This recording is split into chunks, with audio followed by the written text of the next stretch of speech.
Magandang araw, ako po si Mark Lester Liraga. Ito po ang aking daily devotion. Ano ang tunay na pangalan ni Jesus? Yahweh Saves, na tinalakay po ni Pastor Russell Campos sa 365 Daily Devotion. Ang Bible verse ko yung araw ay galing sa Isaiah chapter 43 verse 11. Sabi po ay, I am the Lord, and apart from me, there is no Savior. Ang verse na to is, ito sinasabi mismo ni Yahweh na siya lang ang makakapagligtas. Walang ibang source ng salvation, hindi tao, hindi gawa, hindi relihiyon. Siya lang. At ito ang totoo. Directly points to Jesus dahil siya ang embodiment ng salvation na pinangako ni Yahweh. Ang first teaching is, Yeshua means Yahweh saves. Grabe no kasi sa pangalan pa lang ni Jesus, naka-engrave na yung mission niya. In Hebrew, Yeshua, Yahweh saves. Hindi aksidente ang pangalan niya. Hindi ito randomly napili. Ito ang revelation na Diyos mismo ang kikilos para iligtas tayo. Hindi tayo pinabayaan, hindi tayo iiwan.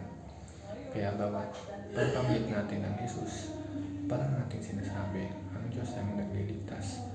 Ang Diyos ang gumagawa, hindi ako. Ang second teaching is, Yeshua is God and Savior Himself. Sa ating verse today, sinabi ni Yahweh, apart from me, there is no Savior. At si Jesus mismo ang fulfillment na yan. Kaya hindi natin siya tinitingnan bilang prophet lang, teacher lang, o moral example lang. Siya mismo ang Diyos na nagkatawang tao, siya ang Savior. Kaya minsan, gusto natin intindihin ang salvation through works. Siguro pag mabait ako, save na ako. Pag consistent ako sa faith ko, baka maligtas ako. Pero ang totoo, it's not about how good we are, but about who Jesus is. At last, Yeshua is the only way to be saved. Sabi sa John chapter 14 verse 6, I am the way, the truth, and the life. Hindi a way, hindi one of the ways, hindi the way mismo. In a world na ang dami-dami options, self-help, success, relationships, achievements, lahat yan temporary lang. Pero si Jesus, eternal, siya lang ang may kakayang magbigay ng totoong eternal life.